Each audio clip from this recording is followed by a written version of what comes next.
I mean, if you don't just love these movies, in spite of whatever problems they may have, then, I mean, I'm not sure I want to be friends with you.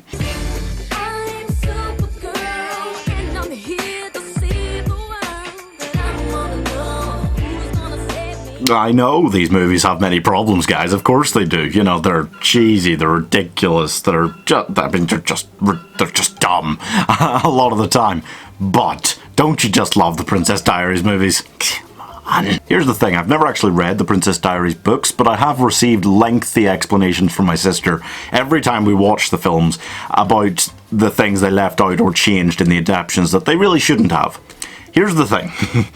You've got to accept all of that. I know. I hate it when people say that to me when I've read the books about something. But you've just got to accept all that because you'll never get the same joy from a book that you get from seeing Julie Andrews go down a mattress slide. That's, you know. The Princess Diaries movies are about Mia Thermopolis, played by the always lovely Anne Hathaway, and her ascent to the throne of Genovia, which is basically Monaco, I think, in case you're wondering where that fits in the geography of the world. I think it's Monaco. She ascends to the throne from being a normal American schoolgirl who didn't even know that her deceased father was the rightful king of Genovia. You wonder how you go your entire life without finding that out. She was like 15, 16.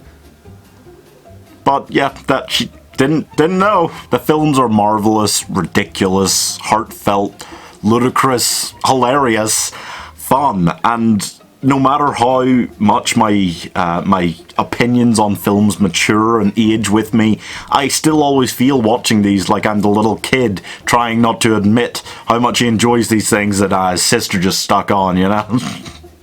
So I figured that today we would talk about these films and review them both because they're just the kind of feel-good, childish fun that is ripe for a rewatch in this irritating quarantine.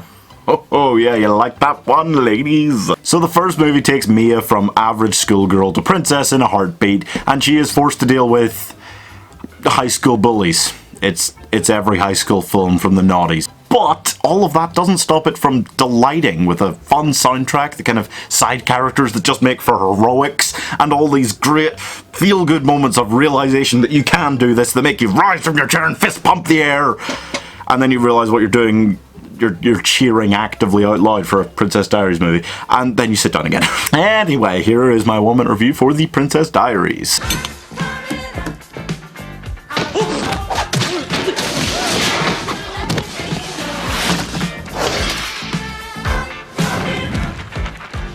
The Princess Diaries. It is that kind of ridiculous, every average girl is a princess, super special deal that you've seen before, but it does have that kind of Disney-esque heart and the amazing cast that makes it kind of something beyond the average, you know? It's directed by Gary Marshall, who has this way of making movies that aren't actually that great, just desirable and iconic and fun. And they have this kind of soulless heart that forces a love of them right down your throat. That's pretty weird. I do think it's pretty much his best work outside of Pretty Woman, this film. Pretty Woman, you know, another film that isn't that great, not really. It's iconic though and amazing. It's got this mixture of comedy, romance and teenage drama that isn't quite just angsty crap that gives it a really, really great rewatchability factor. You can't give it a massive score because it is just all a bit silly, but I will give it 77 out of 100. Just the kind of thing that you could stick on anytime, ever, and feel better afterwards. But I find it uniquely hard to watch The Princess Diaries on its own, and I always have, because I mean I was, 4 when it came out? I was 6, I think, when the sequel came out. So I pretty much never watched the first without the second, and I don't think I ever have since. The Princess Diaries 2, Royal Engagement, is obviously a different film, but to me it always just felt like an extension of the first. It just doesn't feel right to complete her story without ever actually, you know, going to Genovia. Mia has finished high school and is moving to Genovia to be a full-time princess. My dream job. However, that's going to be harder than she thinks because there's a bunch of sneaky boys trying to steal the throne from her, and one of them is Chris Pine, who even at a young Chris Pine age just looks fantastic. They're going to use an obscure law that means if she wants to keep the throne, she's going to have to, wait for it, get married in the next 30 days. Yeah. Give it up. Give it up, folks. Yeah. What kind of country is this that has that law? It doesn't matter. So, that means she's going to have to go through various suitors, think she's found the right guy, find the actual right guy. Oh, it's Chris Pine. Who would have guessed? And it's a whole thing, and it's all very silly. But again, you just want to watch it. It just makes you feel good. Julie Andrews goes down a mattress slide at a slumber party of exclusively princesses. Weird slumber party. They come in from like all over Europe, all over the world.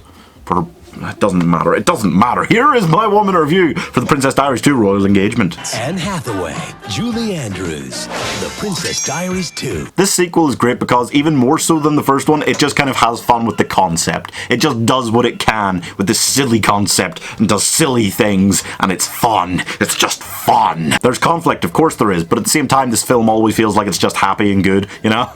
Those villains don't ever feel that particularly threatening, really, do they? It's Chris Pine, okay? He's got these piercing blue eyes that, is it getting hot in here? He never feels that threatening, okay? Mia's still just a fun character because, let's face it, Anne Hathaway is just delightful in that way, except when she's in, like, Les Mis or One Day. These are bad. She's done some bad stuff recently, but young Anne Hathaway was nailing it all over. They just kind of ignored the guy that Anne Hathaway got together with in the first film so that Chris Pine could move in, and that it was, you know, let's face it, the smart decision is Chris Pine. It's predictable in the way that makes you not care how predictable it is, which is a weird sentence, but that's pretty much it, okay? It's not quite as good as the first one, because it's just a silly sequel, but I still can't give it a low score. I still love it, okay? But you also can't give it that high a score, so I'm going to give it 73 out of 100. Alright, there we go. That was my whole process explained there.